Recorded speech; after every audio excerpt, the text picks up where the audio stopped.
there folks, JD here, and today we're going to talk about my final thoughts regarding the Xiaomi Fimi A3.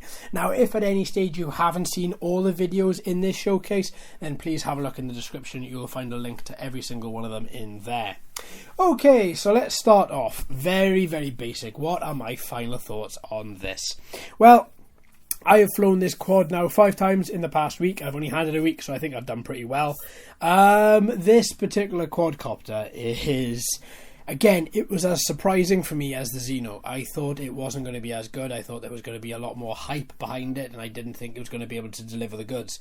But I was very surprised at exactly how well this quadcopter A, delivered the goods, and B, delivered video.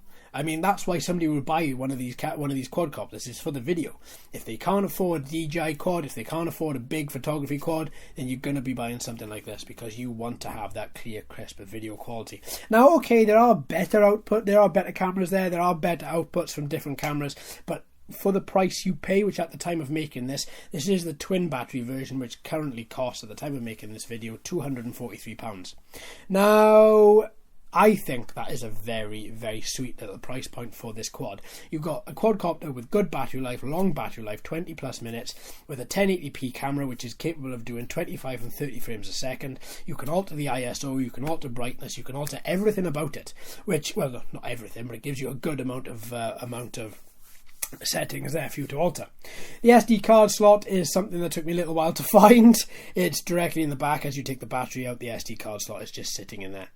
One thing I will say about this, now the transmitter, now we've looked at this, I have made a purely transmitter video on this quadcopter a couple of days ago. This transmitter left me a little bit cold in places, quite simply because even though the response was brilliant, the resolution was excellent on the sticks, the menu system worked very well, the menu navigation again worked very well. I had no problem in charging it, although, to be perfectly honest with you, I was a bit dumbfounded that there wasn't a battery icon when I plugged it into the USB port attached to my PC. If I plug it into the wall port, it doesn't come up and ask me for a mass to connect as a mass storage device, because obviously there's nothing reading from that. It's just there's no data, there's just electricity passing through to charge the battery. The battery life is very good, but I did find, again talking about the transmitter, I did find this screen here, if you have a lot of sunlight, that screen just becomes, well, unusable. I couldn't see it, and that's with me with my glasses on, holding the transmitter directly up to my eyes. I really struggled to see through it. As soon as the sun went behind clouds and the brightness darkened a bit, I had no problem. I could see everything inside that display, but then as soon as the sun came back out, display gone. So this, I would say, if you're going to use a sunscreen like I have around there, then you haven't got much of a problem. You are still, well, it's not going to be as bright, but you are still going to be able to see. If you are flying it in sort of more grey or more dull days, then again, you're not going to have an issue with it. You should be able to see it without there being any issue. Coming back onto the quadcopter, I would say that the overall best feature of this quad is just the way it handles. It is silky smooth. It's almost as if it's flying on rails. It feels locked in, it feels tight, it doesn't feel as if it wallows that much. Now, when I first flew this, I was flying in 15 to 17 mile an hour winds. As I turned a corner, it did wallow a little bit, it did shake, but then again, looking at how this quadcopter is manufactured, there's no flex. It's very rigid. The propeller arms are rigid. Every single thing about the quadcopter is rigid. The plastic is quite thick. It feels quite premium, so you are going to get a bit of wobble, because as that quadcopter goes to bank, so you're using yaw and roll, that quadcopter comes into bank, the wind hits the top of the quad, hits this plate here, which causes the quad to wobble. The motors then kick up, allowing the quad then to not to be pushed into the ground. As that's happening, you're going to have, something's got to give.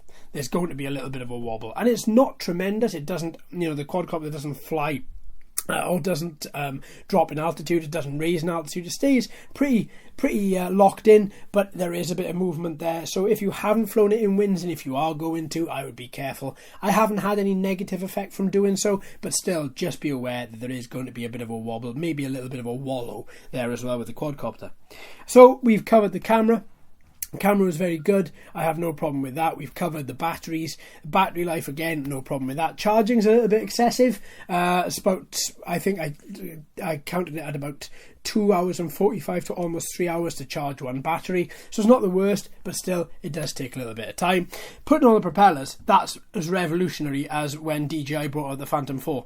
That's brilliant. In, twist, down, in, twist, no problem whatsoever. Red follows red, and then the white side, obviously there's nothing there, so white follows white, red follows red. As simple as that to put them on. Yeah, I love it. I think it's very good. I'm hoping to fly this more over the next couple of weeks. So you are going to be seeing a lot more of this.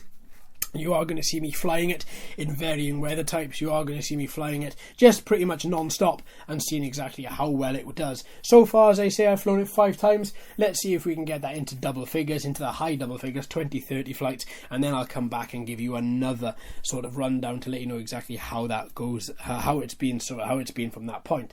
So far, though, I'm very, very happy. I've flown it 5 times. Normally, something would show if there's any sort of teething problems. You'd see something there. I haven't seen anything. Yeah, I just think it's really good fun. I really do. It's very easy to fly. What I would say is, if you are a bit of a beginner and if you are looking at taking this on as your first sort of larger proper quad in quotes there, what I would say is be careful with the speed. This has got a max speed of 18 meters per second, and it does, and you put it into sport mode, good god, it really does shift. So what I would do is probably be quite nice and easy on the positive pitch. Just give it a little, maybe not even a quarter movement. You will find that for a lot of what you require, if it's just a flying quad, then you shouldn't have any problem there. Once you've learned the quad and once you've done a couple of passes, then you should be able to increase the speed there. But just be warned that you are going to be covering a lot of ground in a very, very quick time. One more thing to say about the transmitter. As it is running 5.8 gigahertz, you are going to see an occasional breakup. What I have found with this, and like my other 5.8 gigahertz quads, if you just raise its altitude to no less than 20 meters, you should have no problem with breakup. Usually breakup can mean, if it's a very fine day, it can normally mean that the quadcopter is too low and the signal isn't actually being intercepted correctly by the quad or by the transmitter. So just raising it up a little bit can actually make it a lot better. So I think all in all, I think it's great. I haven't updated it. Well, I've flown it on the firmware it arrived. I really enjoyed it. I can't wait to fly it more. Let's see exactly what this can do.